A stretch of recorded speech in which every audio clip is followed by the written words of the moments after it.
next year we are all moving abroad and for free. I'll be talking about another scholarship in Switzerland. Hey guys, welcome to my channel. If you're new, my name is Tammy. I'm a Nigerian living in Germany, and on this channel we talk about living abroad, schooling abroad, travels, and all the other extras. If you're a returning subscriber, welcome OG. So if you watched the previous video, then you know what I'm talking about today, or of course you've seen the title. On today's video we'll be talking about another scholarship, but this time in the UK. The last video we talked about a scholarship in Germany, and in this video we'll be talking about a scholarship in the UK. So if you haven't heard, the Chevening Scholarship is ongoing at the moment.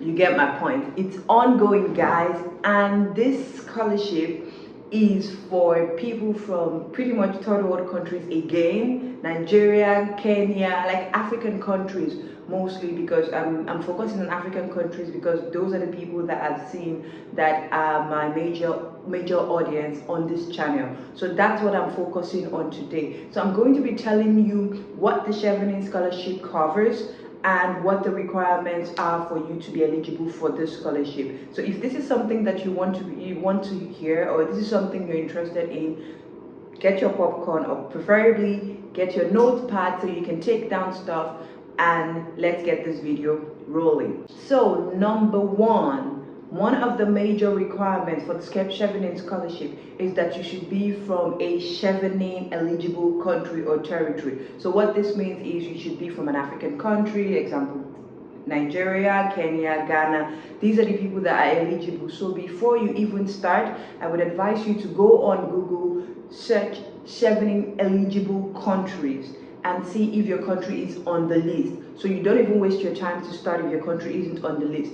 So once you've done that, the second thing should be, or the second rule is that you must return to your country for a minimum of 2 years after the program has ended. So now, this is the serious part.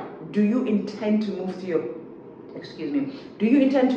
country for a minimum of 2 years after the scholarship is done? If you know that this is not going to go according to the plans that you have, I would advise you not to even bother. Or if you intend to go to some other country or whatever, that's not the case. What is important here is that you have to leave the UK once you're done with your program for a minimum of 2 years. Of course, you can go back to the UK, you are allowed to do that, but you have to leave the country for 2 years. That's another thing. Another thing is that you should have an unconditional offer from a university in the UK. Now, this is for any university at all. So the thing is, if you have a conditional offer, you can still apply. Don't get me wrong, you can still apply if you have a conditional offer, but you should have gotten an unconditional offer by July 2023.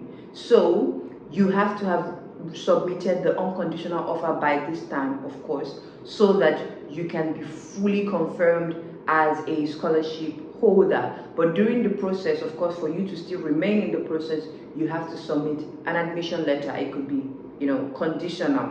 So that's one thing that you should take note of. Another thing is very, very, very important. You should have completed all components of undergraduate degree that will enable you to get into the university, get into a master's program in the UK. So what this means is you should have had a bachelor's degree. Now, a bachelor's degree. Note that it is very, very, very important. Not every master's program accepts HND holders. So you should first of all be sure that the university that you want to get into accepts you and sees that you're eligible and your degree is equivalent to a bachelor's degree in the UK for you to get into the master's program, and then you get into the master's program. So make sure that you have this in mind. The next thing is that you should have a grade of 2-1 and above. So a grade of 2-1 and above. Now, this is not like set in stone. It is the standard, but it's not set in stone. And what this means is that a lot of people have actually gotten the scholarship with a 2-2. Right? So, but the thing is, if you have a 2-2 and you intend to go for this program, I would advise advise you that you have an amazing profile, because something has to give, right? So you have a 2-2, there are people who have 2-1, there are people who have first class that are also applying. So what is it about you that is unique? What is it about you that would make them pick you over a 2-1 graduate or over a first class graduate? So that's something that they need to see in your profile. You need to have that. Another thing is that you should have acquired about 2,800 hours of work hours. It could be through internship, voluntary or involuntary internships, voluntary or compulsory internship, not involuntary, compulsory internships. It could be, of course, paid jobs as well, like proper full-time jobs. You should have acquired 2,800 hours. And how do you calculate it? A regular full-time job is 40 hours a week. So do the math. How many weeks is that? How many months does that get you? And how many years does that get you? You should have gotten this work experience, or this amount of work experience as well. Now, this should all be related to what you studied before and what you intend to study. It's always the same thing, because you need to be able to prove that what you studied before, the area that you have your work experience, is going to have an impact or has informed directly or indirectly what you intend to study. So you need to be able to defend that. Another thing you should note is that you should ensure, and I mean ensure, what's the word? Ensure. You should ensure that even if you've already gotten a master's program, you can still apply for this, but ensure that you're able to back up why you want to do a second master's degree. How does it influence what you're about to do or the next step of your career? So even if you have a master's degree and you want this, sure, go for it by all means. You're not ineligible. So you're very much eligible as long as you can prove why you want this and why you should be the one to have this. Now take note of that. Another thing is that you should apply to 3 different courses, 3 different eligible university courses in the UK, and you should have received at least 1. So typically, if I were you, I would apply to 5, 10, whatever the number is, but of course very good, applications, so that you should have gotten at least 1, right? You should have gotten at least 1 by July. This actually 13th July 2023. You should have gotten 1 unconditional offer that you would use, because without this unconditional offer, it's useless. Another thing is you should have 2 references, 2 referees, preferably 1 academic and 1 professional. Now don't forget that. So if you've been out of school for a while, I would advise you to try to reconnect, network with head of departments, project supervisors. These are the people that can actually write a good reference for you, because there is a close relationship, or direct relationship. So you need to reconnect with these people so you can get reference. If you're currently working, I would also advise you to have a good relationship with your boss, or probably the owner of the company, depending on the size of the company, so that they can give you a very good reference, and of course respond on time, because all this has a deadline. Like there are deadlines attached to all this. Now, another thing you should know is that if you've previously studied in the UK, you are not eligible with funding from the UK government. So or any type of UK scholarships. If you've studied in the UK before, you're not eligible. So don't even bother with that. I'm sure there are other scholarships and other opportunities for you. But this particular one, the Chevening Scholarship, it's not for you. Anyway, I think that's pretty much what it is.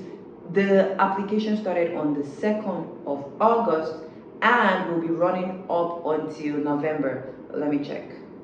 Specifically, 1st of November 2022. The application started on the 1st of August and will be ending 1st of November 2022 to resume September 2023. So this is the time for you to start preparing your plans for next year. This is the time to take up that step, okay, on what you want to do as regards your career and education for next year. This is the time to make that step, and I would advise you to do that right away. If you need someone, or if you need a professional to vet your documents or your statement of purpose, read through let you know how to go about it, then you can send an email in the description. Check the description box below and send me an email, and I'll definitely love to help you to do that. Also, if you need more information on how to write like a compelling motivation letter or a statement of purpose, there's also a link in the description box below. Use that and write a compelling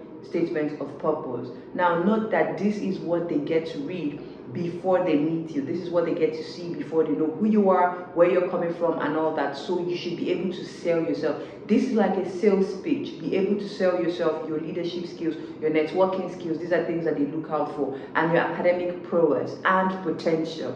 So you should be able to sell yourself within these areas in your statement of purpose. Lastly, what does this scholarship cover? It covers your tuition fee and living expenses. So basically, you are going to study for free. Like, I don't know what else anyone would be looking for. Anyway, I think we've come to the end of this video. If you like this video, don't forget to, hit the like button, comment below, and of course subscribe and share with your friends or people who you think would need this information, so we can get this ball rolling. Next year, we are all moving abroad, and for free.